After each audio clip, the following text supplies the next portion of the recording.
Baik, tahukah anda semua sebenarnya setiap tahun 21 November merupakan hari peringatan sedunia yang dilaksanakan bertujuan untuk memastikan agar masyarakat setempatan sentiasa cakna dan juga peka tentang isu semasa yang berkaitan dengan industri perikanan terutamanya di Malaysia. Jadi hari ini di studio kita nak berkongsi pada anda bersempena dengan esok sebenarnya iaitu Hari Perikanan Sedunia ini. Kita bersama dengan seorang tetamu di studio. Saya perkenalkan iaitu Tuan Haji Wan Muhammad Aznan Abdullah, Timbalan Ketua Pengarah Pengurusan Jabatan Perikanan Malaysia. Assalamualaikum, selamat pagi. Waalaikumsalam. Okey, Tuan Haji, saya rasa mungkin ramai tak tahu berkenaan dengan Hari Perikanan ini. Jadi kita mulakan dengan sedikit latar belakang terlebih dahulu. Sejak bila ianya mula disambut dan bagaimana sebenarnya Hari Perikanan ini memainkan peranan di Malaysia? Terima kasih kepada pengacara. Hari Perikanan Sedunia sebenarnya kita kebelakangan ni baru kita nak sambut sebab sepatutnya FAO telah dari United Nations telah mengisytiharkan bahawa Hari Perikanan Hari Laut Sedunia dulu dan disambut selama sebulan di mana Hari Perikanan Sedunia jatuh pada 21 November. Dan dia adalah untuk meraihkan pekerja-pekerja dalam sektor perikanan, industri perikanan khususnya golongan nelayan yang kita rasa dia bekerja keras untuk menjamin sumber makanan untuk negara dan juga dunia. Signifikannya sambutan ini adalah kerana kita meraihkan bahawa perlunya perubahan cuaca, dan suasana global warming, kepanasan dunia menyebabkan sumber-sumber makin terjejas. Di situ perlunya kita mengingati bahawa sumber perikanan adalah satu sumber asas untuk makanan rakyat negara kita, terutamanya untuk dunia. Ekosistem marine juga ekosistem ikan ni makna di lautan marin, di sungai, tasik dan juga adalah perlu dipelihara untuk memastikan dia menjamin makanan untuk seluruh dunia rakyat kita. Ya, dan tidak dinafikan sebenarnya bagaimana sektor maritim ini memainkan peranan yang penting, sektor perikanan ini terutama untuk mereka yang berada di sekitar kawasan perairan ini.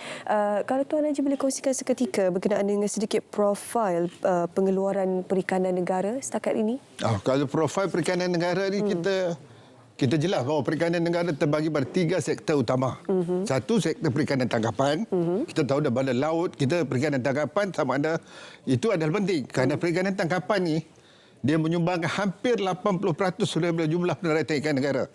Jadi kita dapati bahawa sektor perikanan tangkapan ni kita ada di laut. Dia mula daripada pinggir pantai hinggalah ke zon ekonomi eksklusif 200 batu nautika. Maknanya itu, kita ada vessel, kita panggil dalam istilah Akta Perikanan vessel, itu bot-bot penangkap ikan.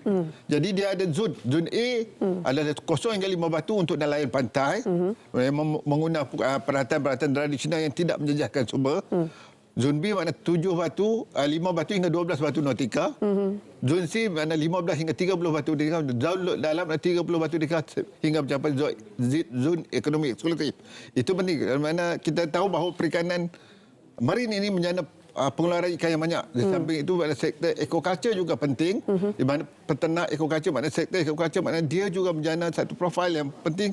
Makna kita peternakkan sama tasik dan juga di sangkar-sangkar laut luas ataupun di tepi pantai, makna itu juga menjana pendapatan yang besar, hampir 500 metrik tan dijanakan, mana 3 bilion. Mana perikanan tangkapan penting. Untuk perikanan darat kita mula nampak. Perikanan darat mana kita tahu nelayan darat ni mana sungai, tasik, menangkap ikan sungai darat juga perlu kita iktiraf, perlu jaga kawasan-kawasan dia.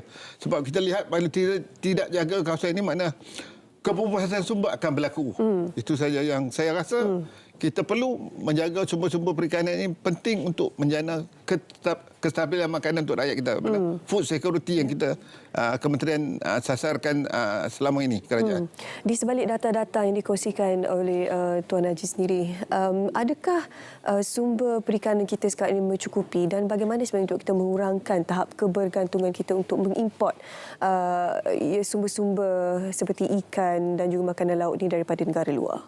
Untuk jawab cukup tak cukup, memang saya nak terangkan di mana untuk sumber perikanan negara kita memang mencukupi setakat ini kerana sumber SSL kita, tahap sahadiri negara kita untuk perikanan kita mencapai hampir 93%, menunjukkan bahawa jika berlakunya krisis ataupun krisis makanan dan sebagainya, negara kita masih lagi dapat menampung dalam setahun dua untuk makanan rakyat kita. Namun begitu, perlu kita ingatkan bahawa sumber perikanan ini perlu kita jaga, kerana jika kerosakan sumber menyebabkan kita tahu kesan-kesan disebabkan oleh kerosakan sumber, habitat dan sebagainya, makna kita dapati bahawa sumber perikanan ini adalah penting untuk rakyat, kerana selain pada ayam, daging dan sebagainya, kita tahu bahawa majoriti rakyat Malaysia makan ikan. Kita tahu bahawa jumlah rakyat makan pengambilan consuming rakyat kita makan ikan adalah tinggi dalam dunia. Kita 45.6 kilogram untuk seorang rakyat Malaysia makan, berbanding dengan data antarabangsa semua dunia, rakyat dunia makan cuma 22 kilogram sahaja. Ini menunjukkan bahawa rakyat kita makan ikan banyak. Jadi makna sumber itu adalah penting untuk menjamin kestabilan makanan dan juga sumber kepada rakyat. Jadi apa antara strategi yang disusun oleh DOF untuk memastikan agar pengeluaran ikan, sama ada ikan air masin ataupun ikan air tawar ini sentiasa mencukupi? Kita ada beberapa strategi di mana kita pentingnya, makna kita ada, kalau perikanan tangkapan, kita kata kita perlukan jumlah nelayan yang cukup. Jumlah nelayan yang cukup makna untuk menangkap ikan dan sumber. Jadi perubahan teknologi kita galakkan, kerana sekarang ni memang tenaga kerja tidak cukup mana-mana sektor pun. Sektor perikanan kita banyak menggunakan tenaga asing. Bila menggunakan tenaga asing, sektor lain dalam menyebabkan sumber kita kemungkinan akan diambil sedikit. Jadi untuk mengelakkan itu, kita menggunakan pengurusan, makna kita latih anak-anak muda dalam Akademi Perikanan kita ataupun dalam Kolej Sultan Nazrin untuk melatih tenaga muda kerja untuk bekerja dalam sektor perikanan. Supaya kita melahirkan nelayan-nelayan yang lebih komited, yang lebih berdaya maju, yang boleh mendapat teknologi. Dari teknologi perikanan juga kita kerana kita menggunakan lebih banyak. Dulu kita banyak gunakan pekerja. Jadi pekerja kewangan kita tingkatkan teknologi dengan kita menggunakan alat-alat elektronik ataupun kejuruteraan yang lebih moden untuk mengurangkan tenaga kerja. Dari sektor ekokultur juga kita penting. Kerana sektor ekokultur kita tahu bahawa kita membelah ikan di sangkar, di sungai, di kolam. Jadi kita perlukan broad stock, makna induk-induk yang sesuai. Jadi Institut Perikanan Malaysia, pakar-pakar penyidik kita mengeluarkan induk-induk yang berkualiti, yang boleh mana ikan lebih besar, benih yang lebih banyak. Jadi kita ada broad stock center di mana kita IPP kita akan keluarkan. Di mana di situ, di mana pengusaha-pengusaha, pengeluar-pengeluar, pengusaha-pengusaha mengeluarkan benih ikan ini diberi teknologi aplikasi itu supaya dia dapat mengeluarkan benih yang berkualiti. Contohnya ikan tilapia, ikan kerapu. Jadi ikan siakap, mana kita tentu pada spesies mana yang rakyat kita makan. Jadi kita tumpukan. Batu udang juga kita tingkatkan dengan super intensif. Super intensif makna kita bagi satu makanan, kaedah makanan di mana makanan dia cepat membesar. Jadi dari situ juga kita tahu bahawa bila krisis perang Rusia dengan Ukraine menyebabkan harga kos makanan meningkat. Bila harga kos makanan meningkat, harga jagung, bahan asas jagung dan soya meningkat, menyebabkan bebannya pada pengusaha-pengusaha negara kita, pengusaha kawasan mana kos meningkat. Jadi ikan akan meningkat. Jadi salah satu cara dia, kita lihat macam mana makanan alternatif untuk mana. Kita buat tepung usus ikan. Tepung usus ikan tu kita buat dari kajian daripada IPP, dicampur dengan beberapa alat-alat yang dia bagi protein yang tinggi. Lepas tu kita adakan satu black soldier fly, mana teknologi mana kita gunakan untuk mengambil protein-protein pada udang dan juga ikan kita. Dekat tu kita memproses juga, meningkatkan lagi teknologi dalam makanan ikan supaya kita dapat mengurangkan kos. Kita guna usus ikan buat tepung. Bukan kita guna usus ayam tu buat tepung, bukan. Kita proses dia supaya dia sesuai untuk diberi makan ikan, makna kita tak nak segala benda-benda yang tidak baik. Satu dari bulu ayam. Bulu ayam ni orang buang. Jadi kita ambil bulu ayam tu, kita buat tepung untuk jadi makanan, pellet untuk makanan ikan dan juga benih ikan, supaya sumber pengusaha dapat mengurangkan kos pengeluaran dan bagaimana harga ikan di tempatan kita agak seragam, makna tidak membebankan rakyat. Okey, ada banyak sebenarnya ya inisiatif jangka panjang dan juga jangka pendek yang dilaksanakan untuk memastikan agar ekosistem perikanan kita sentiasa terjaga, sentiasa terkawal.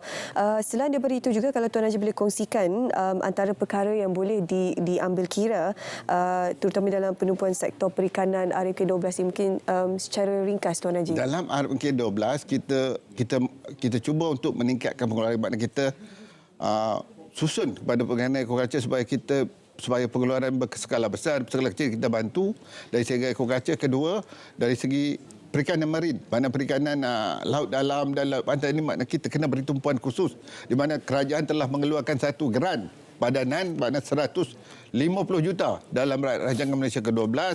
Kerajaan keluarkan untuk skim untuk dana jaminan makanan di mana kita membantu untuk meningkatkan pengeluaran nelayan melalui vessel bot yang moden.